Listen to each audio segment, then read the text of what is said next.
Yo, peace, fam. Ant One Rock Soul Nation, the universe is revolutionary. How y'all feeling tonight, man? How y'all doing? Uh, Hope y'all doing good, fam, for real. Been pretty good, man. Been pretty good lately.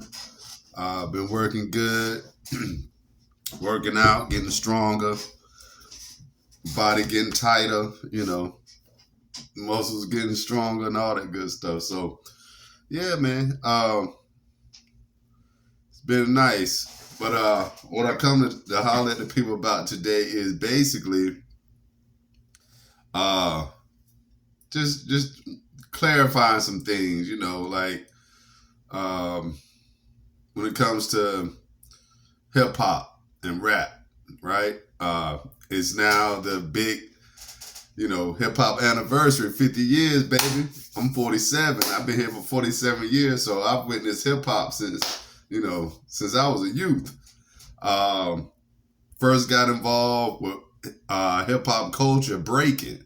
Uh, I was a breaker. I in Rocky Mount, North Carolina, when I was young, uh, my mother moved into an apartment complex called in a place called Little Eastonburg, um, and I remember being outside and hearing music playing outside and looking, and my mom was like, "Look at those guys over there. They were over there dancing on linoleum and cardboard and linoleum.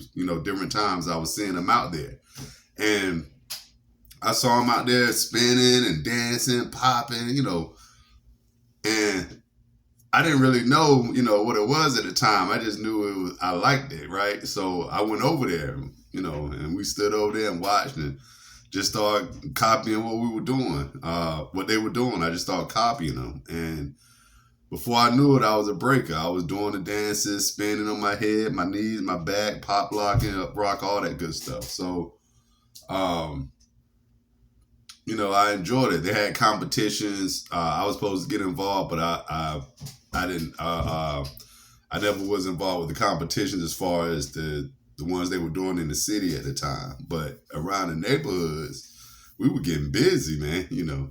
So as years went by, and I got older, getting older, I was listening to more rap music and breaking and all that. Things kind of changed when I started getting older. I started dancing, doing more dances like Kid and Play and all that, Salt and Pepper, all those people were out. So we were dancing like that. Scoob and Scrap Lover from Big Daddy Kane type dances. Uh, so when I started rapping in like early 90s, late 80s, um, specifically after DOC came out, because DOC is a big influence on my rap style and how I rap and what I rap about. I based a lot of my technique and a lot of my technique come from DOC. I got to give a shout out to my homeboy Rodney Holloway's brother, Kenneth Holloway, because if it wasn't for him, I never would have heard DOC probably. He used to play that No One Can Do It Better tape all the time. Every time we got in the car with him, he was playing that tape, and he used to jam all that tape. And I used to listen like, man, this is fresh, man, the more I listened to it, the more I wanted to do it. So I met my homeboy Scooby, uh, Corey Harris, in a ninth grade at Lewis Chapel Junior High in Fayetteville, North Carolina. And I remember I was beating on the desk, rapping some song in my head or something. And he asked me, did I rap? And I was like, yeah. But I really wasn't a rapper at the time. I had wrote one rhyme, but I wasn't serious about it. And uh, but I told him, yeah, and he told me kick a rhyme. And he didn't know that I had kicked the rhyme to him that was DOC. I think it was the formula at the time. I kicked the formula to him and he didn't know it. So he was like, oh man, that's tight or whatnot. And he kicked the rhyme and we was like, yo, we should form a group. We should be a group. And I was like, cool. But I really wasn't rapping yet. So then I went home. As soon as I went home that day at school, I wrote my real first rhyme, and for what it worth, it was dope. I wrote like two more after that, and I would call him and say, check this out, and he would call me and say, check this out. So we would go back and forth. Days, weeks, months passed by. We was rapping with each other. We would go to each other's house and rap, and call each other on the phone and talk about rapping and everything. Songs that were out, new videos that we seen on TV. We had big influences like DOS Effects. I remember when Souls of Mischief came out, and around this time, it was me, my homie Scooby, and my homie Jones. And we had formed a crew called Nappy Head Delinquents. And we were dope, man. We had all type of jams, and we would battle in school, early release days. I was eating cats up every other Wednesday. It was nothing. I had become like a battling MC. And see, for me coming off of breaking and battling, it was nothing to make that transition to battling, trying to be the best at these lyrics that I'm writing down and being able to recite it better than I'm thinking somebody else can recite theirs, right? So that's what it was all about to us. Even when we made songs, it was all about how much better we are and how good we sound versus someone else. But then the producer, shout out to Site 101. I hope one day I run back into Site 101 or get to speak to him or something, because he was very, very instrumental in our come up as hip hop heads and MCs and everything, because he gave us our first studio to go and record in. Before Site 101, we were, we would use a radio, a box, and, record ourselves. We would loop over tapes with the beat, keep re-looping the beat, and then recording ourselves on that same, box, radio, tape deck, right? Tape recorder. While it was fun, it's hard to get somewhere that way. So we ran into Site through Paradise Records, which is no longer in Fayetteville, North Carolina. That was a major spot in the Ville. So we met him through there, and through Site, we met a group called Deadpool. That was dope. QV, shout out to QV, Deadpool. Shout out to my people's Buddha Funk Tribe. That's New Wave and Top. Those men helped me a great deal when it came to making hip hop music. I used to go to their house in the Ville and record with Wave, and Wave was a real dope cat. He's a real dope brother. Shout out to Wave, peace, brother. You helped me out a lot through those years. Yeah, man, those guys were awesome. And, we were very serious about, getting out there and making it, as they say. We did a lot of shows through Site 101. We opened up for Wu-Tang when they first came out. We were the first guys in Fayetteville, North Carolina, opening up big shows. It was us. We opened up for Wu-Tang Clan, Outkast, YZ, Master Ace, 12 Gauge. Remember 12 Gauge had that song, let me ride that donkey, let me ride that donkey, let me ride.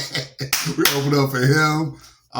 We opened up for, who else was there? I said YZ, Master Ace, Super Cat, right? Dolly, Dolly, Dolly, my baby. We opened up for Super Cat, yo. Yeah, Outkast. Everybody knows Outkast. Everybody knows Wu-Tang Clan, right? So that was huge. Another show opened up for Common Sense, when he was Common Sense, before the name was changed to Common. Common Sense, Artifacts, Peace to Tame One. Who else? Beat Nuts.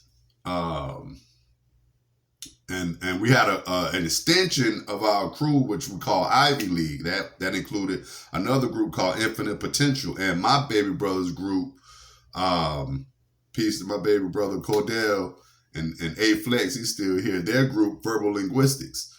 Um, well, Infinite Potential and Verbal Linguistics, if I'm not mistaken, they opened up for Biggie that night. It was either Redman or Biggie. One night they opened up for. We opened up for a lot of guys, man. We saw Craig Mack, Biggie, Redman, you know, just all type of King Just came out. King Just, you know, he had the Shaolin style as well. So those cats came out. We opened up for King Just way back in the day at Images, you know, at the club Images, you know. He came outside and freestyled with us in a cypher because not many people showed up.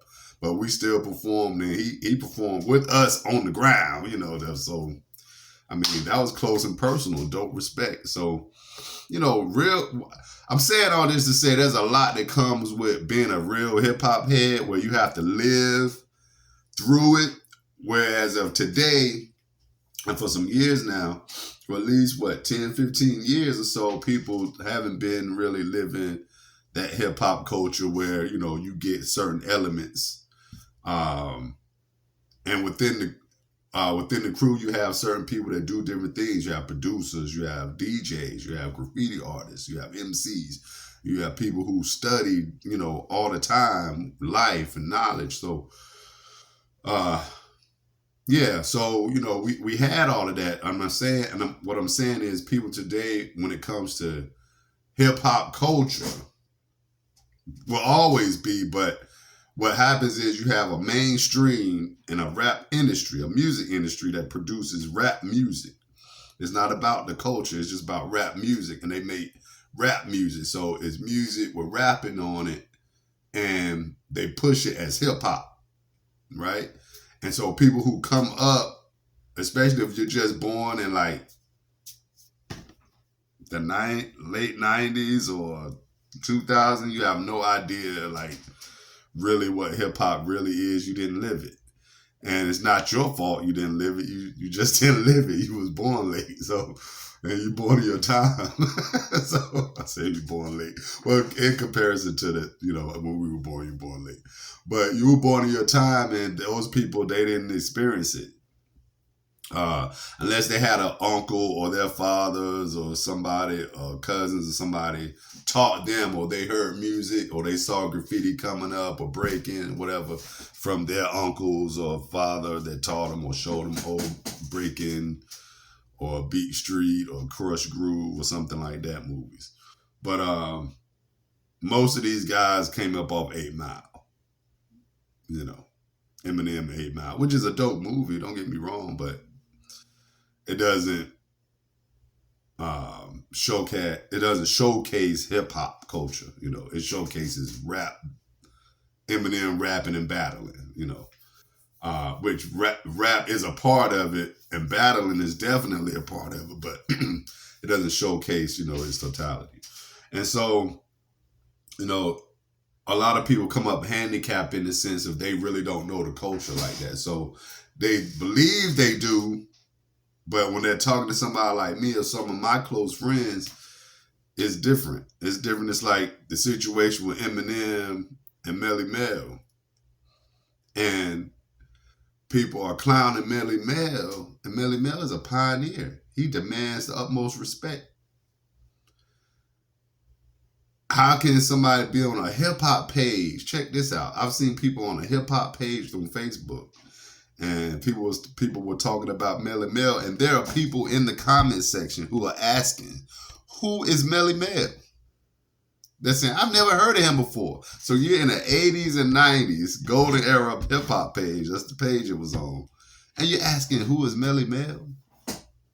Now, I have no problem schooling someone, basically teaching someone what the truth is, but don't come with so much arrogance and ignorance, like you saying something. You trying to clown, but you don't even know who Melly Mel is. So we're in 2023 where people clown pioneers. They have no idea who the person is. So, you know, people are very lost, and a lot of them are teaching other people, you know. Uh, I just find that really crazy, right? So, you just have to watch what's going on. Hip hop culture will always be dope, but rap music is horrible of today. The rap industry is garbage. It's been garbage for years now. Doesn't matter what anybody says. It's been garbage. Even they've even said they haven't even had a number one Billboard hit, rap hit, not single or album.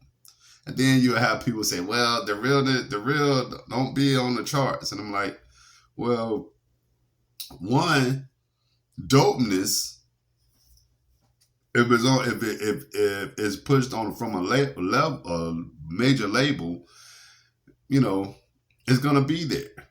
And even if it's not, you still have it doesn't have to be number one, but you still gonna see it and hear people playing certain music that's dope. These days, you don't hear people playing music like that that's dope. They play a lot of garbage, and um, everything sounds the same. So when you can just make a song at the house and nobody can tell you if it's dope or whack, and you just post it up, and then because you're riding a wave or you know how to produce numbers on the internet doesn't mean that your song is good. Doesn't mean that you're good. It doesn't. And then it's funny that they have these lists of best artists, right, or top greatest rap artists. No one ever puts MC Hammer up there, and they're always using money and status and cloud and all this. And Hammer is one of the biggest rap artists of all time. Nobody did the things he did while he was like when he was doing this thing. He had cartoon. He had a cartoon. No rap artist had a cartoon. Later, only Kid and Play and Outkast, or Andre 3000. But nobody had a cartoon. This man had cartoons. He had all type of commercials, shoes, BK British Knights commercials, or what was KFC chicken, Pepsi. Um, he had even a doll of him. He had his own clothes, fits and things like that. I mean, he had the best show ever I went to in the Ville. The best show I ever seen in my life is come from MC Hammer. The dancing is remarkable. So, people never seen that before. They didn't live around that time. They don't know the comparison. So I can't knock them. But when I tell you something like this, that's the truth. It can be vouched by many people. But yeah, just understand that there's a difference. And Hammer is not known as the most lyrical MC or whatnot, but nonetheless, he's an MC. He's MC Hammer. you know? Yo. So yeah, just when we're talking about hip hop, we're talking about positivity. We're talking about creativity and artistic ability.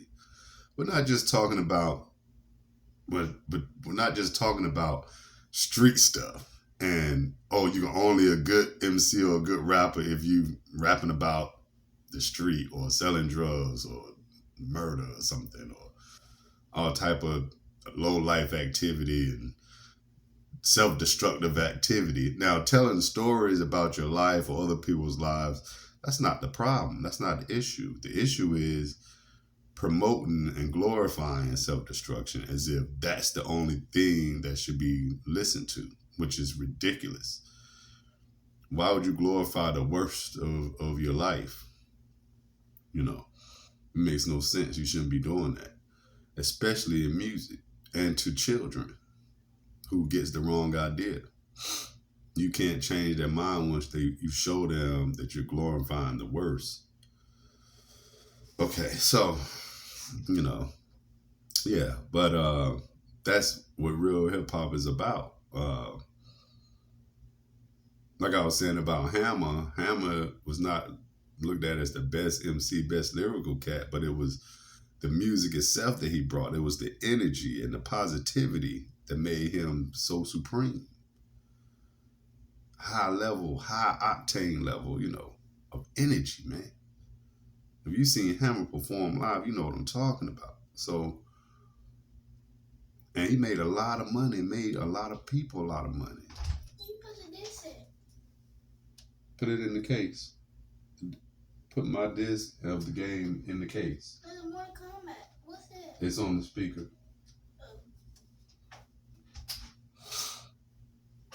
Yeah. What was I saying? Oh yeah. So he was not MC Hammer was about positivity. You know, he had songs like "We Gotta Pray Just to Make It Today." You know, you don't get more positive than that. When he made a album, "Please Hammer Don't Hurt Him," he had a whole VHS tape out of the album of him like in a mini movie trying to help people. Like people don't do that today. They're not trying to show any positivity through their music like that. They're all about trying to show a lifestyle or brag about that, or you know, it's just hoes out there, and then guys want to be gangster, and you know, every line is about killing your own brother. But when I say that the number one killer of teenagers is gun violence, and that's 1 through up to 21. You know, these people act like I'm saying something crazy. For the last couple of years, there's been a couple hundred young guys killed from gun violence, and all of them rap, and they all rap that garbage. So you telling me there's no correlation between that, the music and the gun violence, and the deaths of all these young folks? I think y'all are wrong with that, but I think people need to look into that a little more. It's not a coincidence that some of these young guys are wanting to change up how they rap when they realize that they're rapping about a bunch of nonsense and self destruction. That's not a coincidence, right? Um, so, you know, respect, you have to respect and honor people, you know.